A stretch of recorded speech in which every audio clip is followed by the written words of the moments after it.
Hi, hello, what is up, and welcome back to Girl You Haven't Heard, the podcast where we discuss true crime and Black history from a critical, decolonial perspective, but above all else without all the unnecessary propaganda. Today we are going to be talking about the Crystal Taman case, a woman who was hit and killed by a drunk driving police officer, and discuss how the police tried to cover up the whole thing.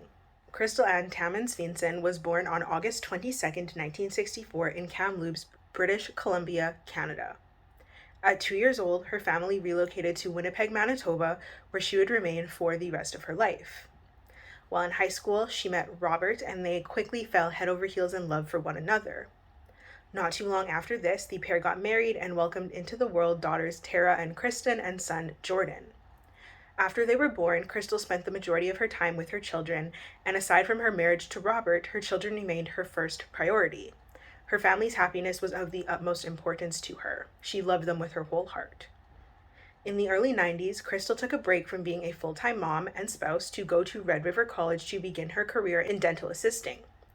After she completed this course, she worked for a few different offices until she found a permanent location which she thoroughly enjoyed. Crystal was also a very creative person, and she had many passions, interests, and hobbies, which included but were not limited to jewelry design, candle making, crocheting, and knitting. So just very creative and basically knew how to do everything and was very good at it as well. She was considered to be a very loving, very giving, and very generous person. She was the type to always see the good in everyone and always want to make the best out of every situation, and with her warm smile, it was not hard for those around her to give into that same energy. Her smile and her energy was just contagious. The family lived in East St. Paul, which is a municipality that sits just minutes away from Winnipeg's city limits. Crystal was very well known for her bright yellow 14-year-old Chevy Sprint convertible, which was really good on gas, but was very small in comparison to the trucks and SUVs that most others were driving who lived in East St. Paul. Crystal would often reassure her parents and her family about her small car, saying that no one would ever hit her because of how bright her car was, that the paint stuck out from over a mile away, so it would be hard to miss her. Now fast forward to the end of February 2005, Crystal and Robert were planning to take a spring trip to Mexico, their first ever vacation after 22 successful years of marriage, when their plans would take an unfortunate turn for the worst. On February 25th, 2005, at around 8 a.m., 40-year-old petite 5'1" Crystal hugged and kissed her children and her husband goodbye, as she always did, before driving into work in her little yellow car. While stopped at a red light on Highway 59, a large blue Dakota truck weighing about 2 tons, or just under 4,500 pounds, driven by 31-year-old Derek Harvey-Zenk, rear-ended Crystal at high speed, approximately 80 kilometers per hour or 50 miles per hour, and killed her upon impact or shortly thereafter. He was in this massive truck, and she was in quite a small car, so her car was literally destroyed by Derek's truck. And with her small frame, her chance of survival was extremely low, especially as Derek made absolutely no attempt to stop. The car quite literally folded from 3 meters in length to 2. The first person to rush out of their car to help Crystal was a man named Dale Casper. He was determined to help her in any way that he could, but when he eventually got out of his car and checked for a pulse, there was not one.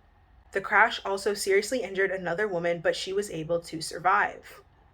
This situation is especially heinous considering Derek Harvey-Zenk was a constable with the Winnipeg Police Service at the time. Derek joined the Winnipeg Police Service in 2000, not very long at all before the crash occurred. On the night of February 24th, 2005, Derek Harvey-Zenk was working in Winnipeg's North End. After he got off his shift that night, he and about 25 officers were drinking at Brannigan's Lounge as police got a deal on chicken wings and got pints for only $2.75. The waitress who worked that night initially lied to investigators about what and how much the officers consumed that night, as she had been instructed by a supervisor to play dumb because he did not want to lose out on their customer base. She later recanted that lie and said that Derek ordered and drank between 8 and 9 pints between 11 p.m. and 2 a.m. Officers were also given free shots of hard liquor and free pitchers of beer as well. So it's unclear not only how much Derek drank, but also how much his fellow colleagues drank as well. The waitress remembers that all of the officers were pretty rowdy when leaving that night. After leaving Brannigan's, the officers drove intoxicated to continue the party at the East St. Paul home of Sergeant Sean Black. While at Sean's house, he He said that he was too busy fixing a popcorn machine to notice who was drinking what, but he did say that the guests finished a 26-ounce bottle of rye and part of a bottle of Bailey's. To me, it's kind of a miracle that more accidents did not happen based on the all-night drinking and partying that was going on. Sean alleges that out of all the officers, only one was visibly drunk, and it was not Derek. In 2012, Sean was actually given a Police Exemplary Service Medal, so that's great. Derek was one of the last officers to leave the house party at 6:30 a.m. At the scene of the crash, multiple witnesses, including paramedics and bystanders, smelled Derek absolutely reeking of alcohol. And this was extra suspicious when Derek decided to refuse a breathalyzer test and other sobriety tests on site. This situation is extremely unfortunate considering Tara and Kristen, Crystal's daughters, were not far behind the whole accident, only about 15 minutes away. They were rerouted around the accident initially, but Tara immediately grew concerned as she saw the accident, knew that her mom was heading to work, and she tried to call her, as she knew that she wouldn't have been too far ahead, but she got no answer.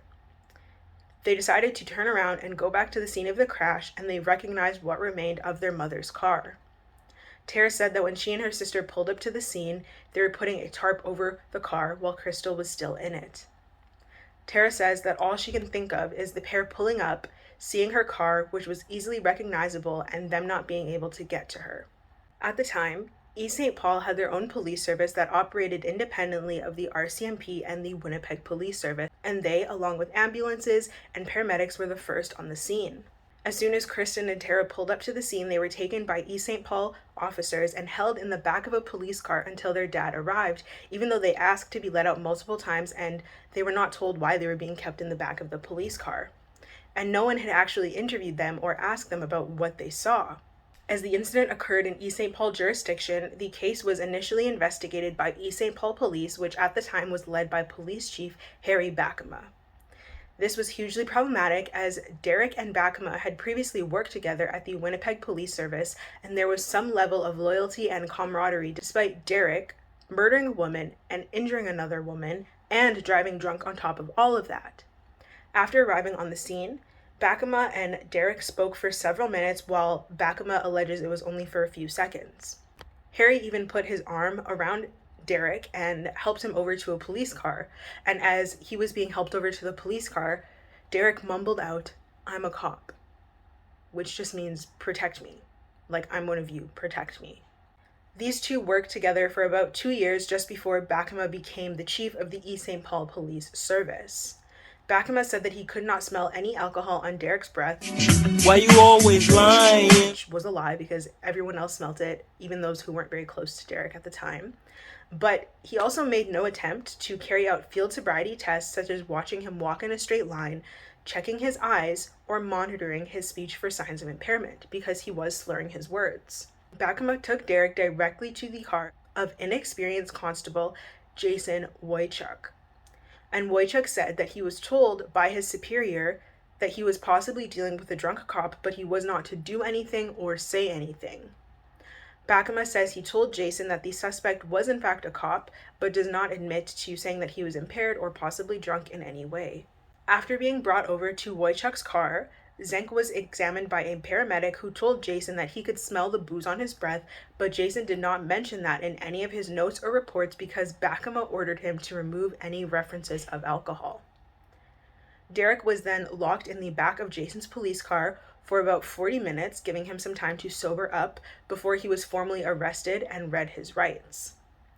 After that time passed, Derek was then taken to the East St. Paul police station where another Sergeant, Norm Carter, watched him walk unsteadily, arrested him, and asked for a breath sample, which of course Zenk refused. While Derek was in the car, Harry removed Derek's police uniform from his truck and made a point not to log it into evidence as he was afraid that it would make him look bad, but made sure to log other minuscule things that were not at all important, such as pens and golf balls. He also made a bunch of calls to senior officers at the Winnipeg Police Service. Now, he claims that he did this because the calls were to simply inform the force that one of their officers had been in an accident, but it's more likely that this call was made as a heads up and to ask how they wanted the situation to be handled and how they could work together to cover things up or smooth things over from both ends. Bakema remained at the crash site hours after the crash happened and even spoke to Winnipeg Police Service officer Cecil Svensson, who was a cousin of Crystal's, who went to the site to pray for her. Cecil was going out to Bakema to ask kind of what happened and ask if maybe he was intoxicated, and before he could even get out the question, Harry said, "Pissed? Oh yeah, we have to get him out of here right away." A comment which Bakema later denied, of course, because he was not aware that Cecil was related to Crystal. Crystal's husband actually found out about the accident from a relative rather than officers or officials themselves, that it was an off-duty drunk police officer whose pickup hit and killed his wife. As soon as Robert heard that an officer was responsible, he publicly said that he was worried and scared because he knew the police would look to protect their own. Derek was hit with a series of charges a week after Crystal's death, among which were impaired driving causing death, refusing a breathalyzer test, dangerous operation of a motor vehicle causing death, and criminal negligence causing death. It's interesting to me that there was no manslaughter in the slew of charges. That's suspicious. At some point, the Winnipeg Police Professional Standards Unit interviewed everyone who was at the party leading up to the crash, and apparently the trained professionals could not remember how much Derek had drank that night or whether he was at all impaired, which he had 8 or 9 drinks just between 11 p.m. and 2 a.m., so fair enough to say that he was very impaired. They alleged that the heights of the tables made it difficult to see how much he was drinking, but they were able to remember and see that Derek ate just under 50 wings. You don't find that suspicious? You don't find that suspicious? This, to me, was a bright red flag that the Winnipeg Police Service was responsible for interviewing everyone, as the case was under East St. Paul jurisdiction. But of course, Bakema requested that WPS help, despite the clear and bold conflict of interest that would present itself if the WPS was helping to investigate one of their own. And it's also very clear that this was a part of a larger cover-up, because Bakema could have easily requested assistance from the much larger RCMP, which would have technically been the right call in this situation. The province of Manitoba actually hired private lawyer Marty Minuk as a special prosecutor in this case, as they wanted to avoid appearances of conflict. All of the messed up things that Harry Bakema did later led to him facing a series of charges as well, including obstructing justice, to which he was later acquitted. So Marty Minuk faced a series of difficulties once he was in fact hired as a special prosecutor. He was hired because police officers typically work very closely with Crown prosecutors, and they wanted to avoid that conflict of interest. Minuk was a defense lawyer who graduated with a law degree from the University of Manitoba in 1978, and he currently runs his practice out of MLT Aikens. He claims that he could not make the most serious of the alcohol-related charges stick, and so he reached a plea bargain that saw Derek convicted of dangerous driving causing death. The judge presiding over this case did not want to accept the deal and publicly said that he did not want to sign off on the deal, but felt as if he was left with no choice. Now, why is it that a judge who has the final say in sentencing and everything would feel as if he was left with no choice? Because he too knew that this was a part of a much larger cover-up. In 2007, Derek was sentenced to 2 years of house arrest, serving no jail time for Crystal's death. The deal was heavily criticized in and out of the media, especially because Crown and defense lawyers had collaborated as a defense team in another high-profile case that was settled during this time. So even though Martin wasn't directly linked with the Crown prosecutors or the police, he worked very closely with them. Whatever connections they had, it's also fair to assume that he had some as well. The day after the plea went through, Manitoba Premier at the time said that the sentence left too many questions unanswered. Basically, due to immense public pressure, a public inquiry would be called. This is suspicious because how is it the day after the plea you're going to order a public inquiry? Why would you not order the inquiry before the charge and the plea went through? The inquiry would be led by Roger Selhany, a retired judge of the Ontario Supreme Court, and there were also extensive interviews done of the East St. Paul Police Service and the provincial policy regarding the appointment of special prosecutors, because obviously something was wrong with appointing Marty Minuk as the prosecutor in this case. The inquiry was set to begin in June of 2008. Roger Salhani had the responsibility to look into the conduct of the investigation around the death of Crystal Taman on February 25th, 2005. To make sure things were done correctly and properly, that all of their practices were followed, and that the professional standards were followed as well. He was also to look into the prosecution of Derek and see if the conduct of the lawyers was up to code. He was also to see if further investigation was needed on the topic and would assign who was responsible for doing so. Roger was to report any findings about things that may have contributed to the result of his investigation. I'm assuming they meant when or if he found the clear misconduct that had gone on. The wording in the document is a little bit convoluted, but they do make a point of saying that he must make recommendations he feels are appropriate that help restore confidence in the Manitoban justice system. So it's clear that they were aware that someone was going to find what they had done wrong to some extent. He had a deadline of September 30th, 2008. He could give updates if they were urgent, but he wasn't required to. He wasn't limited to the duty outlines that I mentioned before. He had a full range to look into anything if it was somewhat linked or tied to Crystal's death. The inquiry ordered that all of the police services involved in the investigation were legally obligated to participate in all aspects of the investigation, regardless of who was participating. But I thought that they were legally obliged to tell the truth in the first investigation. Before the public hearings began, he was able to interview any and everyone he wanted, and these interviews could be done with him, could be done with somebody else, or just with the other person. He didn't necessarily have to be present, and there were no transcripts or anything that was required to be publicized, but the counsel who was there was legally required to give Robert a transcript. But again, who's to say that they would give an accurate one? Who's to say that they would give one at all if they were the only ones in the room? This to me seemed like a bit of a loophole, and it seemed like an easy way to cover up anything else that they had wanted to cover up. The inquiry of Crystal's death lasted 30 days, beginning in June of 2008 and ending on August 14th of 2008. Over 50 witnesses testified, 252 exhibits were filed, and there are over 7,000 pages of transcripts. So throughout the inquiry, the truth started to come out, including Bakema's participation, which we talked about before, but as well as what happened on Derek's part leading up to the accident, which hadn't been formally documented by anyone up until this point. Sometime between the accident and when Derek was formally given house arrest, he was able to resign from the Winnipeg Police Force instead of being fired. And when the inquiry began, he had changed his name to HarveyMordenZenk, one word, to try to prevent public backlash from affecting him now in his new day-to-day life, no longer working as a police officer. Minuk told Crystal's son Jordan that there wasn't enough evidence to prove that alcohol was a factor in the crash, and while 23-year-old Jordan was angry at the news, it however made his father break down in tears and sadness. Derek's lawyer went on to say that his client was not intoxicated, but however fell asleep at the wheel after staying up all night. Liza Minnelli, lies. It was in the inquiry that it was revealed that Marty, the prosecuting attorney in the case, told the man who rushed out of his car to try and help Crystal at the site and other witnesses that their testimony wouldn't be needed in court, as if he was already planning on negotiating a bargain and never taking the case to trial in the first place.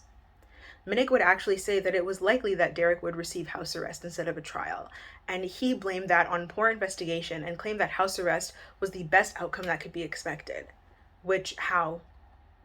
A final inquiry report was released in October of 2008 and contained 14 recommendations. A lot of the recommendations included reform to the manner in which police are investigated and resolving potential conflicts of interest, increased training regarding victim impact statements, and increased training of the East St. Paul Police Service. But instead of doing the adequate training, they decided to just completely disband and abolish the East St. Paul Police Service indefinitely and replace them permanently with RCMP officers, showing us that abolition is possible, and it is possible to swiftly and justly take it away. Even though they replaced it with RCMP, everyone likes to say that the ideas of abolition are not true, it cannot happen, it's irresponsible, yada yada yada, all these things, and yet they did it so quickly after the death of Crystal in this situation. Crystal's death was thought to be a major driving force behind the creation of the Independent Investigation Unit, which was created in Manitoba in 2015. I do have a podcast audio only episode out right now, which analyzes the IIU, their failures, their shortcomings, and what I believe should be done with said unit. So if you want to listen to that, you can go on and check that out. I'll leave that link down below. Robert, who served on the Manitoba Police Commission himself, which was created in part to implement the Police Services Act, which was passed in response to the death of his wife. He actually came out and quit. He said that he had some serious concerns about the IIU, as it is essentially retired police investigating current police. Robert said in a CBC interview done in 2017 that most times everybody's just too close. They're like a family.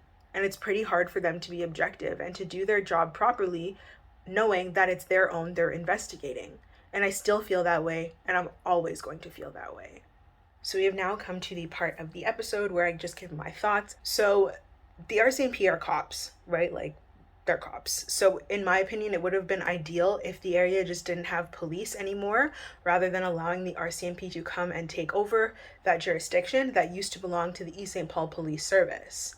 If this situation was enough for the province to all unanimously agree to disband the East St. Paul Police Service and charge the remaining police chief, would it not have been logical to reassess and reevaluate how effective the police truly were in comparison to how harmful they clearly were in practice? I was only 6 years old at the time that this happened, so I'm unsure of what the social climate was in Winnipeg at this time in terms of policing and police in general, but it seemed like everyone was collectively in agreement that choosing to completely get rid of the East St. Paul Police Service altogether was the right decision. It also made me curious as to how many of the East St. Paul police officers went and got hired by the Winnipeg Police Service or the RCMP, or just quit the job altogether. Information on that wasn't super accessible, but in my opinion, all scenarios would be extremely likely. The cover-up in this situation came from the top down. So it was very easy to say, I was just following orders, I was just following orders. The fact that everyone told the truth after a charge had been laid and a plea had been signed off on, still to me shows that the sense of loyalty and or fear it would bring to speak up on things when the people directly involved and a part of the active cover-up were not being totally forthcoming and honest. It was clear that they not only wanted to protect Derek, but they wanted to protect themselves and their image as well. How would it look if one of them was clearly drunk and they investigated to bring forth those results? Especially because Bakema and Zenk had worked together. Also, how bad would it look if they all admitted that they were out extremely intoxicated all night and they did nothing to prevent anybody from driving home that night when they had been drinking? Derek had been drinking for almost a full 8-hour shift, so that's a problem. At what point is I was just following orders no longer a viable excuse? Many people and many officers throughout this case did a lot of messed up things, and they were all able to just pass the buck off to someone else, and that is a real problem. No one had to take real accountability or real responsibility, especially considering that the family was out there advocating for it. If Robert, Crystal's husband, was able to identify that cops investigating cops won't work, and especially as someone who stepped away from his position at the Manitoba Police Commission, a position he was given to oversee the creation of Manitoba's Independent Investigative Unit, which is not at all independent due to the strength and depth of their loyalty to police, it is not far-fetched to suggest that 17 years after Crystal's death, things have not changed. And the sense of loyalty has only gotten stronger and much worse. And as a result, police are no longer even attempting to hide that they are not willing to prosecute other police or hold them responsible for their misaction causing death or serious harm to individuals.